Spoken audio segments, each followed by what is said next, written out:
Well, welcome everyone. Today we'll be talking about a very popular topic, the best practices for navigating content platform migrations. And we'll just do some quick introductions about the panel. I'll go ahead and go first. My name is Craig Griffin. I'm the Vice President of Solutions Engineering at Silverchair, and I've been in the content migration business for about 10 years. Seen a lot of different techniques and methods for achieving the somewhat large task of moving a content set from one platform to another. Matthew, do you want to introduce yourself?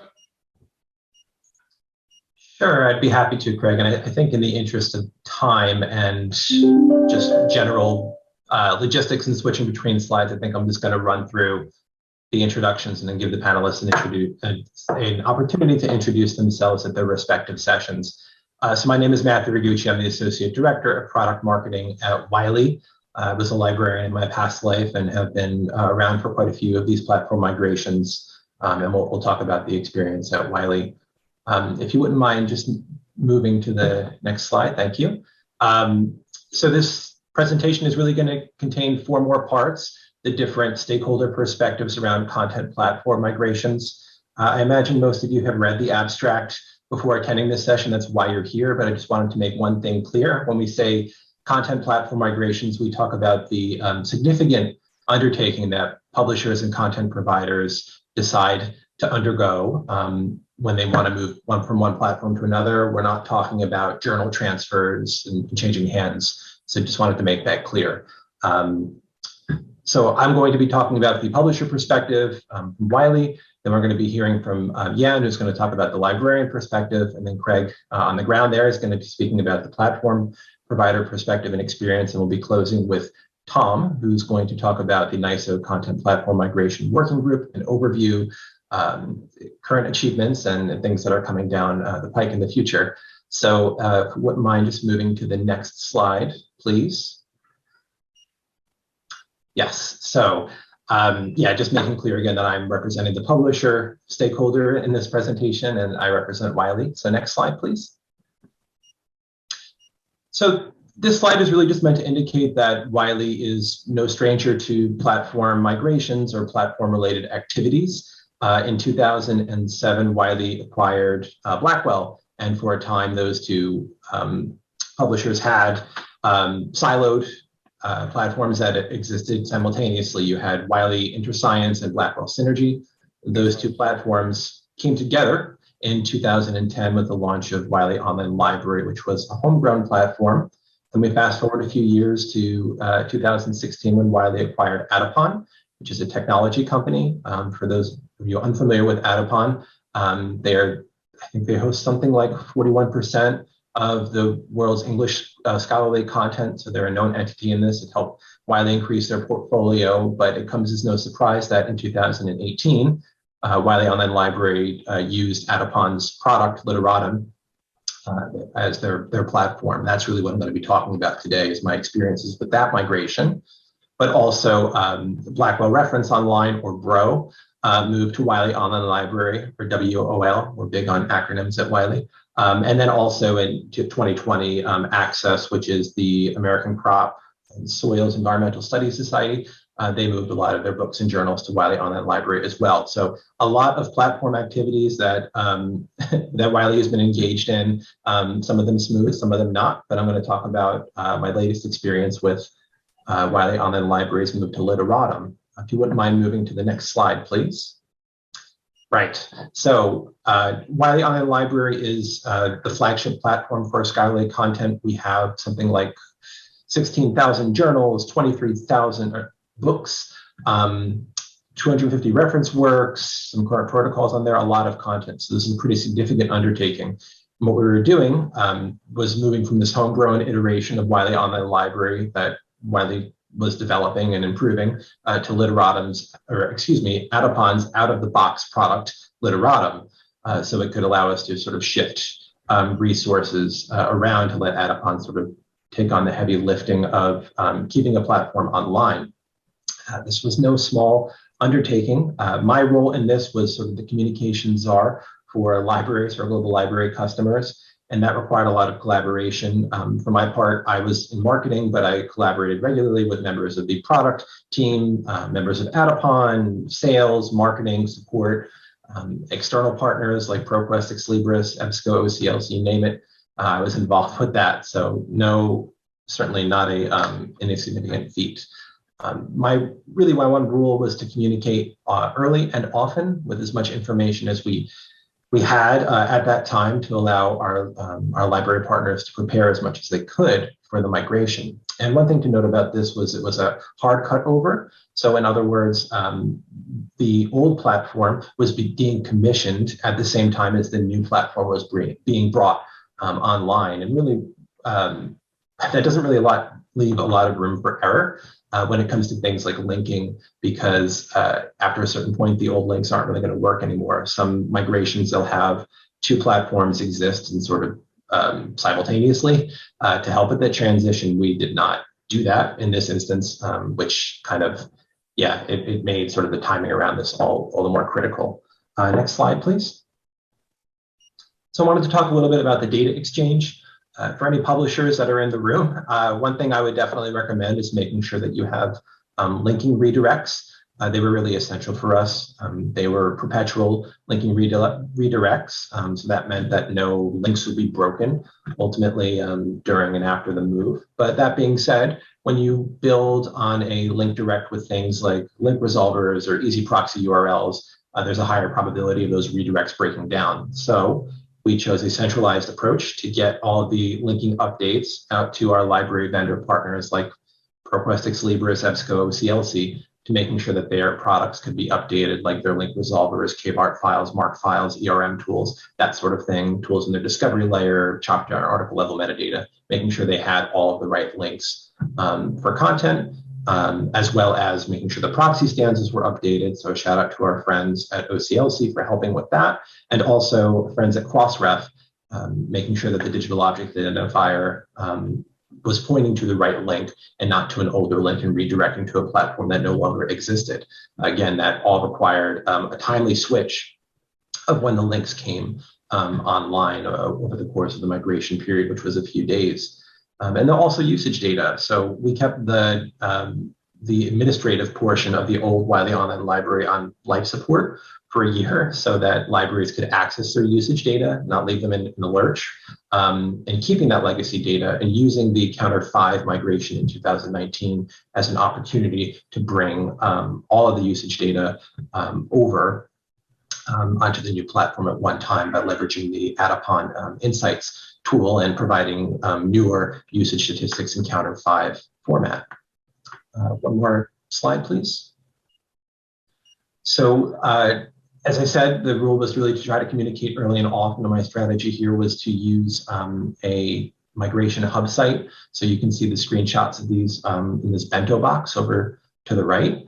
Having a migration site with all of the resources and any news and updates was important in communicating, as well as casting a wide net for communications. A global email campaign was sent out to some 30,000 global library contacts in our CRM, making sure that anyone and everyone involved with Wiley was aware of this update and pointing them to tools like the brief checklist, which included pre and post migration actions, things like testing access and sushi clients and easy proxy and shibboleth and all of that sort of stuff, as well as a thorough technical FAQ, making sure that anyone who wanted to understand sort of the new workings of the new platform, things like open URL parameters or federated search queries, that sort of thing, that was included for them, as well as a URL crosswalk document, which resembled a KBART file. They provided the linking syntaxes for what the new URLs were going to look like, included the old URLs of where the content was and where it was going to be, making sure that libraries and vendors alike had clear paths for our content to understand where that was. And trained support staff was a great resource too. They understood all of these resources. They knew how to give these out to libraries, and having them as a resource was really key as well. One more slide, please. Okay, so challenges, or perhaps what my marketing colleagues would ask me to frame as opportunities. Rolling launch date was something that confounded a lot of us. There was really no good time for a migration, right? There's there's a bad time and there's a less bad time. And so initially, I think this migration was scheduled for January, not in the middle of an American academics semester, but that kept getting pushed back. Ultimately, it got pushed back to March. There was a go, no-go decision made on a Thursday, late Thursday, that really only gave us less than a day really to mobilize to get a message out to confirm that the launch was happening over the course of the weekend. And we did miss some Asia Pacific colleagues as a result of that, because the email went out Friday after they had already gone home for the weekend. Meeting all stakeholder needs. I was in charge of communicating for libraries, but there are certainly other folks who use the platform. We have users and researchers for sure. We have large society partners. We have corporate partners in advertising, and it can be a bit of a challenge because there's no one size fits all when it comes to communicating or just migrations in general, that they all have different needs. So it was an effort to make sure that we were all sort of on the same page about what the message was, and making sure that their needs were met at the time of the migration. And post-migration troubleshooting, despite our best efforts, we did have sort of a long tail of questions that came in after the migration, folks who hadn't heard about it, folks who hadn't made those changes, or vendors who hadn't adopted changes as well. So we were dealing with questions for a few months after the fact, but the prevailing question that I had that kept me up at night was, did we do this right? There was no playbook for me. I could only draw on my previous experiences as a librarian. We did not have a technical advisory board at that time so that I could ask. I got some anecdotal information. I looked at what other publishers were doing, but the entire time I was wondering, is this going to be catastrophic for libraries? And the good news is that it wasn't. We released a post-migration survey to libraries, and they were largely satisfied with at least the communications piece of the migration. And aside from that hiccup with the being able to communicate less than a day in advance of the actual migration, we had already been communicating for months. It was just that confirmation of whether we were launching or not that came later. But I really wish I had a guide or a playbook, which I think my colleagues are really going to talk about the strengthening that use case for a playbook, and Tom's going to talk about what we're doing to taking a sad song and making it better. And with that, I'll pass over to Yan. Thank you very much. Thank you, Matthew. I'm Xiaoyan Song. I'm the Electronic Resources Librarian at North Carolina State University. I've been handling dozens of content platform migrations in our libraries for the past several years. I joined the NISO Content Platform Migration Project in 2019. And as part of the project team coming from the librarian side, I have learned a lot about the process from publishers and the content platform vendors. So for the next few minutes, I'll talk about the migration experience from librarians' perspective. Next, please. Publishers may use different systems and may have various processes for content platform migration, like Matthew mentioned earlier. That directly impacts how librarians become aware of the migrations. It's not a simple one-way communication. Many of them are emailed to us directly from publishers, usually before migration happens. Sometimes these emails may come to us directly, and other times a colleague forward them to us. Occasionally, we receive this notification from a knowledge base provider. A listserv is another source to receive this kind of information. We have also run into a couple of instances that they are brought to our attention as access issue tickets reported by our patrons. This is the mending the pen after ship or loss situation. There could be different reasons causing it. We try to care less about it as long as access can be restored. It's important that we receive these notifications so that we can do something about it. We prefer to receive these messages directly from publishers ahead of time. The list here is not comprehensive, but it gives some ideas on where to look out for the migration information. And now, what do we do after we become aware of the migration? Next, please. We examine the impact, take corresponding actions. Actions we take vary depending on a few factors. Do we have the content that are affected? What changes do we need to make? When should we take these actions? Who might be affected and should be notified? Answering these questions help us determine specific actions we need to take. Some migrations involve updating MacRecords, mostly just URLs, an easy proxy configuration update, and other discovery system update to ensure continuous access for patrons. Others propose to update the admin account and download usage data.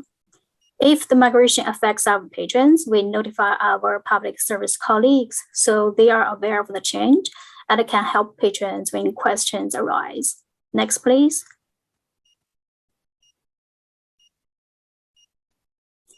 Not all migrations are as smooth as glass. There are hiccups or major issues that can be improved. Among all that I wish for, I think this to cover most of it for having a better migration experience.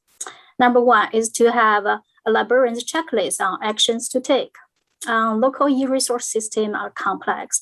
It's not always straightforward to figure out what we need to do when encountering a migration, especially for those who are new to their position handling e-resource work. I often find it very helpful to have the instruction on actions to take for librarians from publishers. And sometimes I find this instruction in the FAQs. So some of them are very detailed and others are vague or incomplete. It would be very helpful to have a comprehensive list, not just for librarians, but also publishers, vendors, and other stakeholders. I'll talk about the checklist a little more later. The second wish on the list is about communication. Timely means sending out upcoming migration notification before it happens to give librarians enough time to prepare for it. Figuring out what to do takes time, and the same for taking actions. Timing is just one key for communication. What to communicate and who to notify are as important as timing. So the ultimate goal is to mitigate access disruption to patrons. It could be instructors or students who use the content for class, or those who use it for research. The NISO project team are putting a lot of efforts addressing communication issues, and they include a specific section on communication for different stakeholders in the soon-to-be published NISO recommendation. It covers everything on what to communicate, when, who, and how. Next. For what's worse, let's take a look at the checklist coming out from the NISO recommendation. It provides some action to take for all stakeholders at different stages for the migration. You can easily filter the checklist to just for publishers or vendors or librarians, depending on who you are. And what you see here is a screenshot of the checklist filters for librarians before and during the migration. So there are different types of activities, including usage, metadata, access, communication. There are specific tasks at different stages with referencing the section number in the recommendation document itself. For example, download usage reports from the old platform before the migration, notify publishers with any lost administration functionality during the migrations, and confirm access to entitlement. Next, please. Here are some examples of what to do immediately after the new platform is launched. I want to make a note here, not all actions on the checklist apply to all libraries. There's no need to do everything listed here. The idea here is to provide a relatively comprehensive list that you can use to easily generate a locally customized list that applies to you. If you're interested, I can post the checklist to chat just later. Next, please. You may see some cute cat pictures throughout my presentations, and here's where I'll find them. And next, I'm going to pass the baton to Craig Griffin for platform provider migration experience. Thank you. Great, thanks, Xiaoyan. So I want to talk a little bit about what it looks like from the platform perspective. And I want to start with the good news. Many of you probably think there is no good news around a content migration, but the truth is that with all these migrations that have been happening, they're getting better. That's across the board. They're more standardized.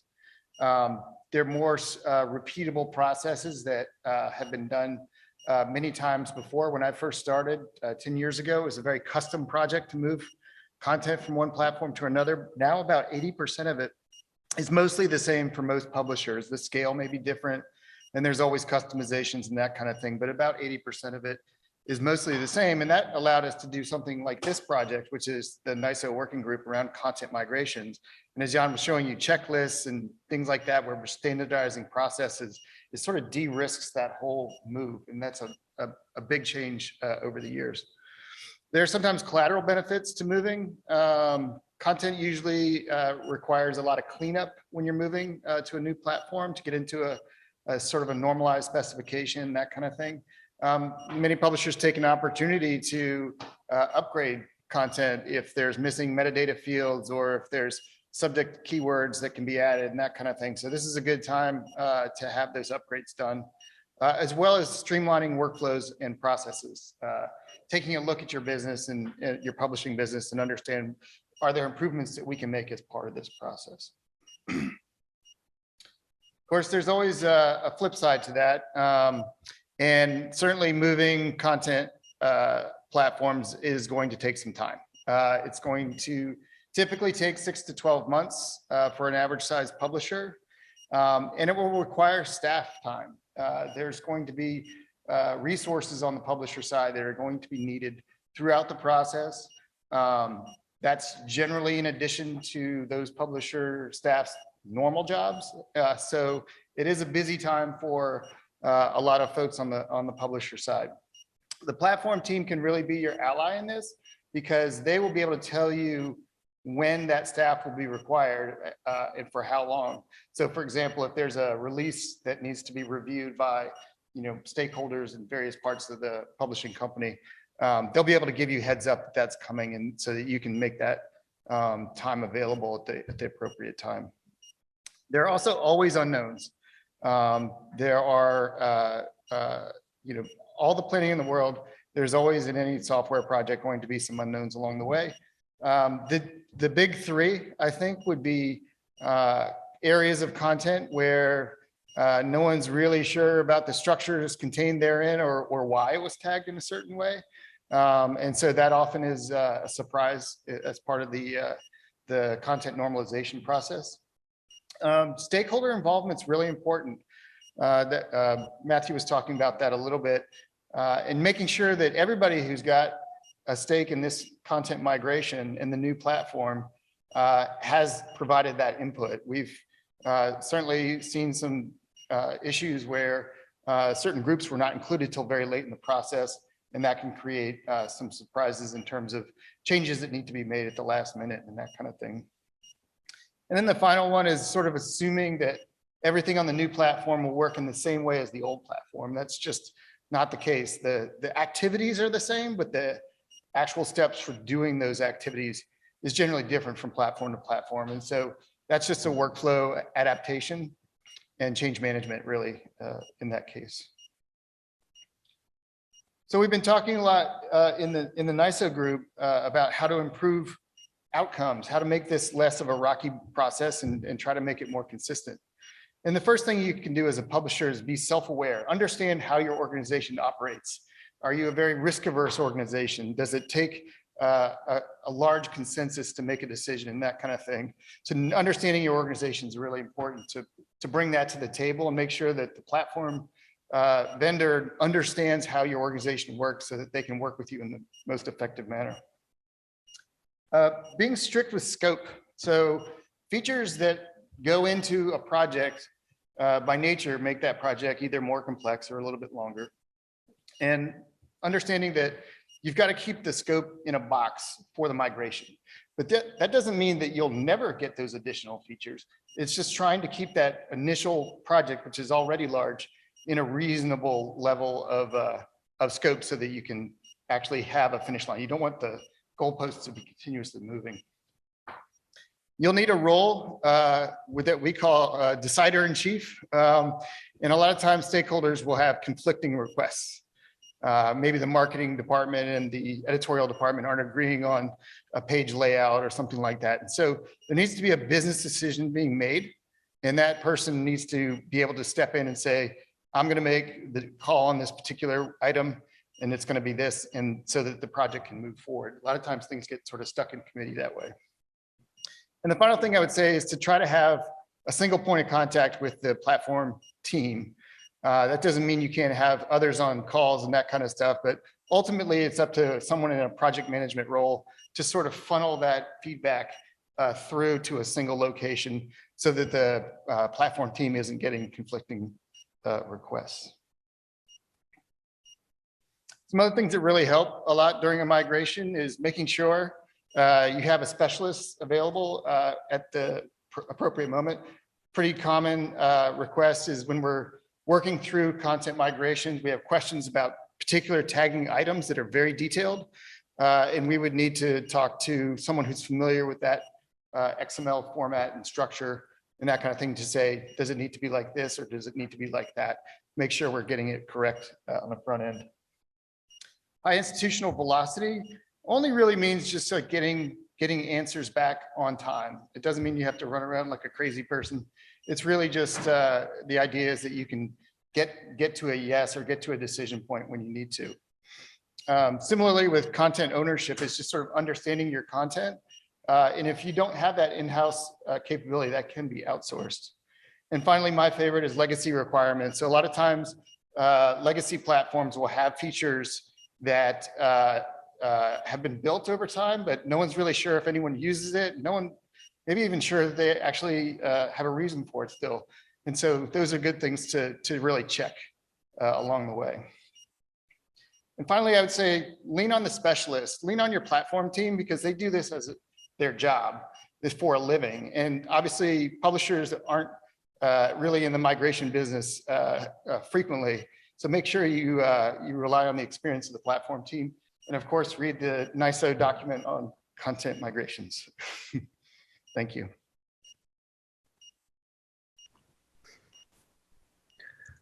Hi, everybody. I'm Tom Beyer. I'm the Platform Services Director at KGL PubFactory. And I'm just going to talk a little bit about the group and how it came to be and the actual deliverables.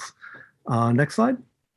So as people have talked about, there are a lot of migrations. And depending on who you are, they may or may not happen more or less frequently. So for publishers, as Matthew showed, Wiley has been doing a fair number recently, but for a lot of our publishers, they don't do them very often. Sometimes we even work with publishers who haven't done a platform content migration,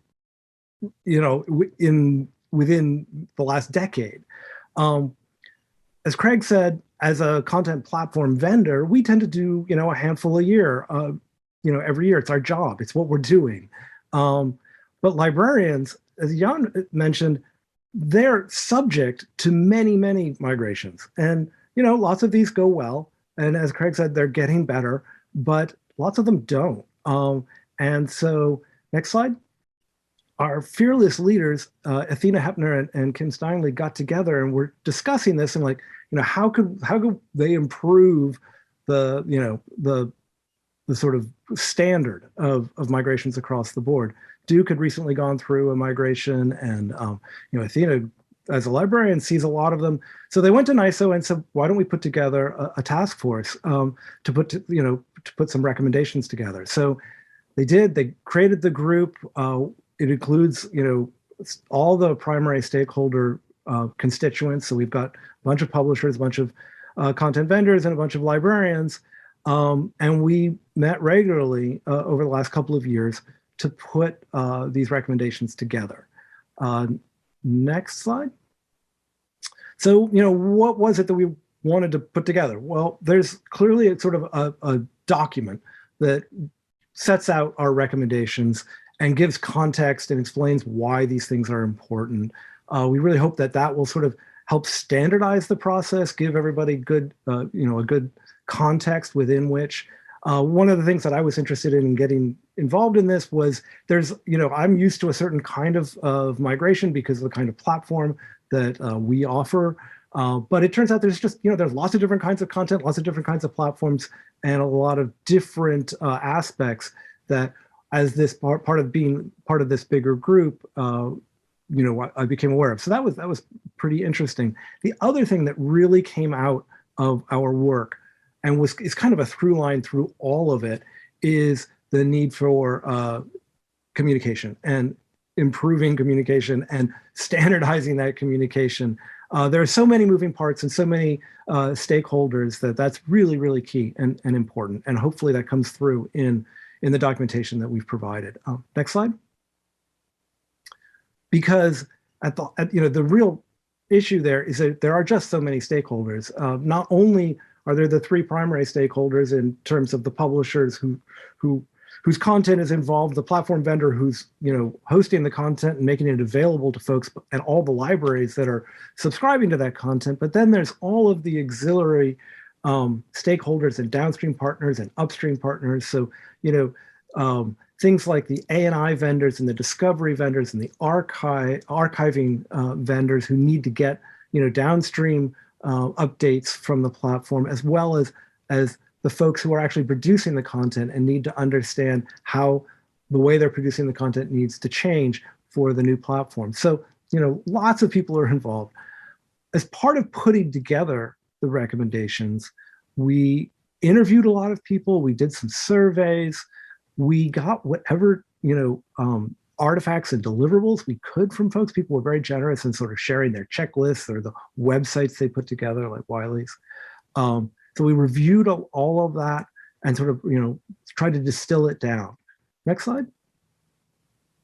We also looked at sort of related documents, things like the transfer code of practice, which involves moving journals from one publisher to another, or related technical documentation. So all of the sort of technical documentation around the various metadata artifacts that are affected by a migration, KBART and DOIs, authentication, which is a little bit of a wild west, but again, it's super important to make sure that everybody has access to the content. Their entitlements don't get changed as or dropped as part of the migration.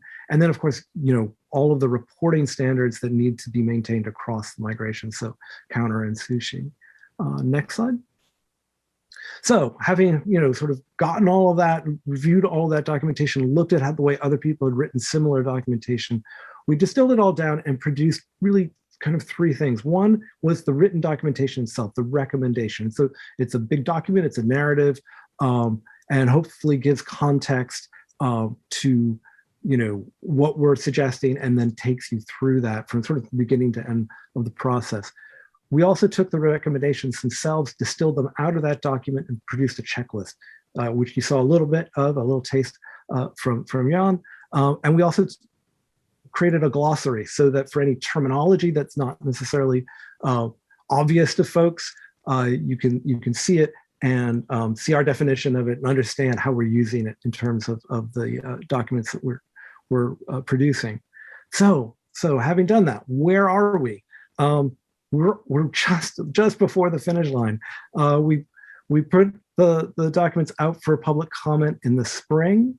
We got those back in June, and spent the summer updating the document based on all of that feedback. Thanks so much for all the folks who gave us feedback. It was super useful. And the final edit's been made. There's a voting process, which I think is nearly complete. And then hopefully it will be published in the next days or weeks. And we will certainly promote it as soon as it is out, let you know that it's available, and point you at it so that you can make use of it. So what is it? Let's take a little dive into what it looks like. Next slide. So here's just a snapshot of the table of contents of that recommendation document. So each section is divided up as a section where we concentrate on a particular topic, and each section is sort of has a similar structure. There's a summary that just gives context for that topic, and gives an overall view, and then there's subsections for each of the sort of detailed topics within that, and then each section ends on a set of recommendations, and the recommendations are divided out by the major stakeholders as well as potentially by auxiliary stakeholders, if that makes sense in terms of that particular section or topic. Next slide. So this is kind of what the document itself looks like when you're reading it. It's all numbered so that it's easily accessed, and it's cross-indexed with the checklist. And you can see how the recommendations are laid out there. Next slide. And then along with that document, we're also providing an Excel spreadsheet, which is this full checklist snapshot. And the recommendations are distilled out of the document and put into this Excel spreadsheet, and then filtered by phase. Where are we in the migration process? By activity type, is it communication? Is it metadata? Is it linking? Whatever that aspect is, who the primary stakeholder is, who really should be owning this particular recommendation, and any auxiliary stakeholders that may be affected by it. And then, of course, the recommendation itself. And these are all then linked back into the document. So if you need to get more detail on the recommendation, you can go read more in the document. But the nice thing about this is that you can very easily filter down based on your role and where you are in a migration. You can add items, you can remove items. We really want this to be a working document. We want you to be able to use it as part of your migration. We hope it's super useful. Hopefully it gives you a leg up. And hopefully it gives everybody sort of a standard from which to work. Not every recommendation is going to be applicable for your particular migration, but we hope it gives you a really useful starting point and to work from, and something that you really make use of during your migration process. So with that, next slide, I think we'll just open it up for questions, if there are any.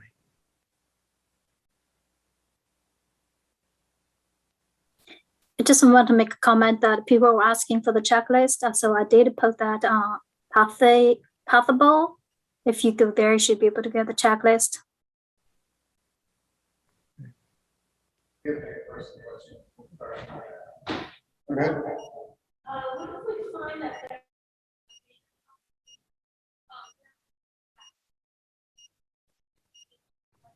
I hope somebody can repeat that, because it sounded like there was a question, but it's not. I'll repeat it. It's going to repeat it.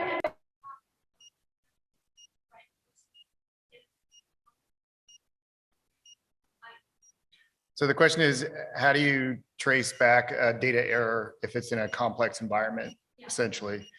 And that's always a fun game to play.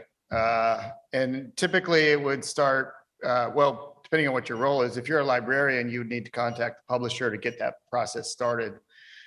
If you're the publisher, then you would need to look into source data, basically where that data came from originally, and try to understand, was that an original error, or did it happen during the migration process? Yeah, and this is where it's really important, as Craig was mentioning earlier, to understand, the exact tagging and how it's driving features of the platforms, because there's, the XML standards are flexible enough that, there's can be variation in how things are tagged, and that can have different effects on different platforms. So it's important early on when you're, in these processes, to really have the content platform vendor understand your content, understand what you're trying to do with it, and then, be very explicit about how things need to be tagged, or, how they need to update to respond to how you're tagging the content, to make sure that all of the functionality in the platform is working properly. It's sort of the normalization process that Craig was talking about.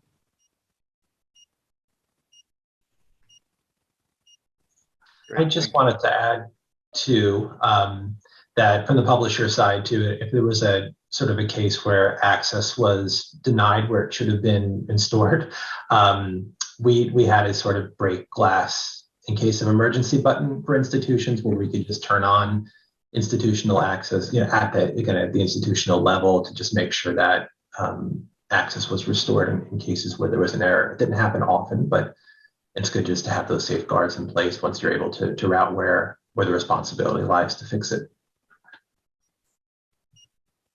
Yeah, I also want to add something from the librarian's perspectives. I think for most of the migrations, what we've been doing is updating like URLs, figuring out what collection that are affected. Then updating using proxy. But there are occasionally, while troubleshooting access issues, and we realize, oh, this URL redirect is not working anymore. So we had to report to the publishers, figuring out what's causing it. And then later on realize that this is a part of the migration, just got missed somehow.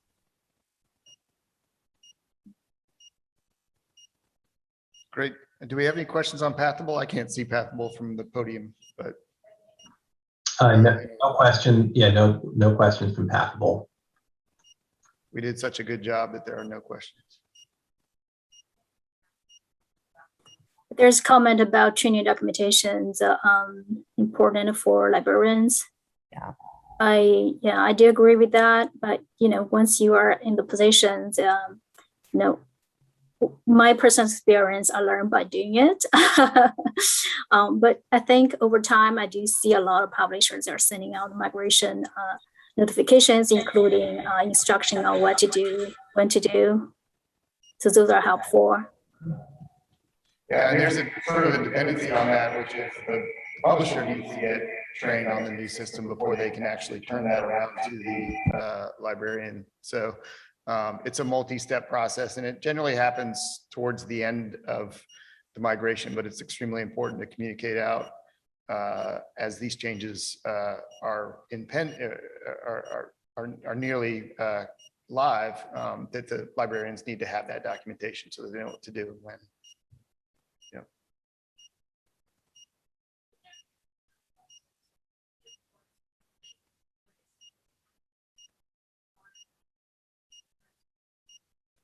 So the question is, with a very different process, if it's legacy data, and are you referring to content? What type of data? So, but content related. Okay. So the process is typically the same. If you've got a content issue of some kind, as we were talking about, is that you need to go back to the original, the archive essentially, and see if that's been in there since the beginning, or was that introduced along the way. Somewhere you have to understand what it's supposed to be, what the actual correct content object should look like and how it should behave and what it contains. And so it's a little bit of sleuthing. Typically, content conversions are semi-automated. In other words, they typically will convert some batches of different eras of content and sort of share that, take a look, everyone looks at it, says that's displaying correctly, that contains everything. And then they kind of run the back file with that automated process. And sometimes there's variances in that back file that's not known, and we'll create a conversion that's not perfectly correct. And that's where you have to go back and say, oh, well, this tag didn't get picked up correctly because it's different because of these reasons, and it needs to be changed. And that usually that content conversion process involves either a dedicated conversion vendor. A lot of publishers work with a conversion vendor directly to do that project, and we'll need to go back to those content conversion vendors to try to find where the error was introduced. Mm-hmm.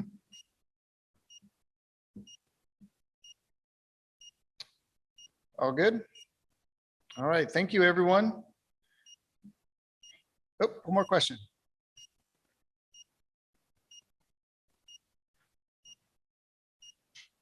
Late breaking question.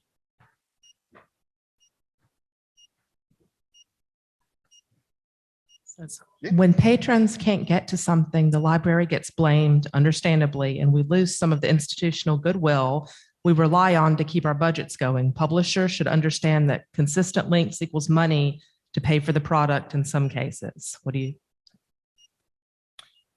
Yeah, Matthew, do you want to answer that as a publisher? Put you on the spot.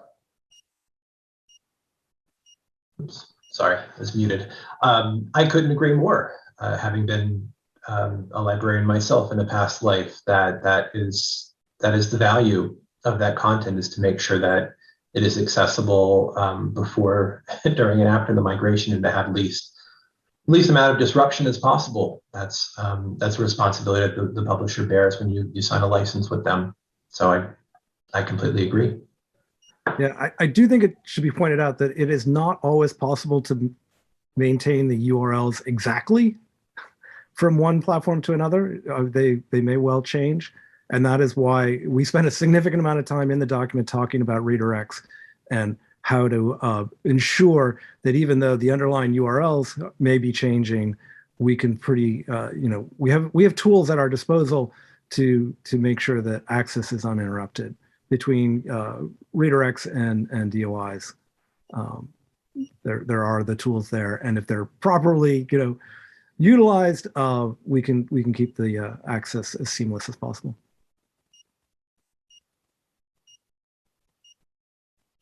Do you want to ask a question? Yeah. Hi, thank you so much. This is Bobby, and I know this is recently started, right? So you completed 2021 this recommended practice, right? The platform migration, and perhaps you have like content providers and then librarians as part of this. My question is like each one of them, they have their own responsibilities, right? Content providers and then platform vendors, they have responsibilities. And is it clearly explained in the recommended practice? And then how advanced that we should communicate with them, because communication is the key for this whole platform migration thing. So it should be a 1 month, perhaps the librarian can tell us. Yeah, I mean, there's a big portion of the NISO document we've been working on about that communication plan. There are different components of it and different responsibilities to make sure that the information is in the right place, in the right hands, at the right time. Ultimately, the responsibility for that communication falls to the publisher, to the librarian. But the platform provider needs to obviously supply the publisher with that information so that they can make those communication plans well ahead of time. So to each stage, they need to communicate so that we have certain, okay. Thank you so much. Mm-hmm. And I think the document itself does have some guidelines in the time frame for that. I think it was 2 months was sort of the recommendation in the document itself. But you can't communicate what you don't know, but you do want to give enough lead time for the stakeholders to prepare. Yeah, and the checklist does, it has communication as one of its filters, and it really tracks throughout the entire process, what potentially you should be communicating at the various different stages and who should be communicating what to whom. So we try to map that out as much as possible.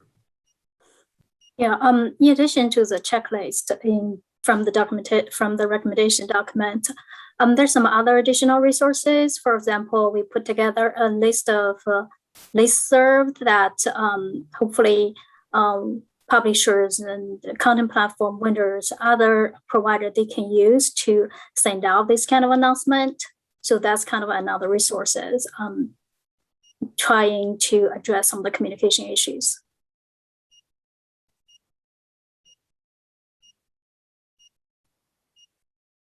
Now we're good. All right, thank you all. Thank you all for coming, and please don't hesitate to ask questions via email if you'd like.